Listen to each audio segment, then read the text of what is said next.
3 to Echo 7. Mono, buddy. Reading. Echo Station 3TA. Hello there, welcome back to Echo Base Network. I'm the coach and I'm glad that you have joined us today. Even though you just clicked on our video, we can already tell. The Force is strong with you. Before we hit today's news updates, please be sure to hit the subscribe button, as our analytics indicate that 2 out of every 3 viewers are not subscribed to the channel, and we would love to have you here at Echo Base Network. We're going to begin today's show by running through the latest Star Wars news of the day before moving on to other entertainment. MakingStarWars.net continues to provide upcoming Kenobi series leaks, and now they have reported what will be happening with Luke Skywalker in the series. They report that Kenobi is continually having flashbacks of his time with Anakin Skywalker, Luke's father. His failure haunts him, but he knows his mission to protect Luke Skywalker is their only chance at bringing balance to the Force. He is suffering, but he knows his suffering will liberate the galaxy if the Jedi plan works, if he can do his part. They go on to say that Luke Skywalker is a tricky character to use in this series. His secret sister Leia is less tricky. While we see her on Alderaan with her fancy parents in a young senatorial program, she can know a lot about the galaxy. The only thing she cannot know is Obi-Wan Kenobi personally, and when she meets him, he will be disguised. In one sequence, Owen, Beru, and a young Luke are away from their moisture farm. The set is very much like Mos Eisley. They filmed little Luke holding Beru's hand while they look at trinkets in a marketplace. Owen is selling a harvest of his water in the sequence, and sources are not sure why he leaves his family, according to MakingStarWars.net. Obi-Wan watches them from afar as their secret protector on the journey.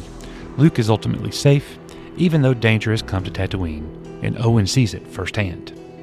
Luke is looking at some toys and he is denied getting what he wants, as he is not a spoiled kid.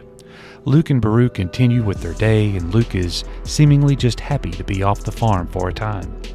These Luke sequences are said to be intercut with Leia, who has many interesting things in her room on Alderaan, including droids to assist her with whatever she has going on that day. Sometime later in the show, Obi-Wan signals for Owen, and they approach one another in the desert. Owen blames Obi-Wan for making things worse and not really helping.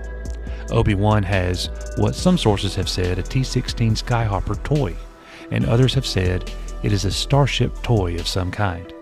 He asks Owen if he can give it to the boy, and Owen says absolutely not. Owen feels this boy's life is in danger because of Obi-Wan Kenobi, and Obi-Wan is trying to bring him toys, which is the last thing Luke Skywalker needs at this moment. He needs safety, not toys. This scene will mirror the lightsaber Kenobi will one day try to give Luke, and also be denied. Fans are also wondering if this T-16 Skyhopper is the same model T-16 Skyhopper that we see Luke Skywalker in Star Wars: A New Hope. Dejected, Obi-Wan Kenobi returns to the wilderness more alone than ever. Obi-Wan wants to connect with Luke, and he cannot. Owen is not exactly wrong, and he knows this. Sources say Leia has a pretty big and obvious role in the series. Luke is more in the periphery. It isn't his time to start adventuring just yet. He cannot see lightsabers or real action. He has to live a secluded life he doesn't understand until A New Hope. We will continue to provide updates on Kenobi in the following days and weeks. Also hitting the airwaves, Emperor Palpatine actor Ian McDiarmid is open to return as Palpatine in a future Star Wars project. While speaking with Metro via Star Wars News, Ian McDiarmid acknowledged that although Palpatine has met his end at the hands of Rey in The Rise of Skywalker, there's a chance he could return in a future Star Wars project, saying, "I think I have to accept that, thanks to my ungrateful granddaughter Rey Skywalker, my annihilation was finally final." But of course, Darth Vader is back in the new Obi-Wan Kenobi television series, so I suppose it's not impossible that one day his mentor might be discovered once again skulking in the shadows. Toy fans, we didn't forget about you today. A new retro collection Dengar and IG-88 2-pack exclusive is coming to Amazon, and you can pre-order it now at the cost of $27.99. Hasbro's Star Wars Retro Collection figures are based on classic Kenner Star Wars from the late 70s and early to mid 80s, and feature a vintage design, 5 points of articulation, blasters, and other accessories, and a classic card back with a distressed look. In this case, the figures are based on Star Wars, The Empire Strikes Back, though new series like Star Wars The Mandalorian are fair game for the retro collection.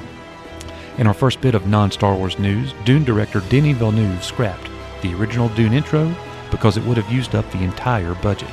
The director said in a recent interview, "Because I'm adventurous, I started the movie with what would seem to be Genesis, and God created. And you think you're seeing the formation of the Earth, but it's Dune with wild animals. Things you've never seen," Denis said.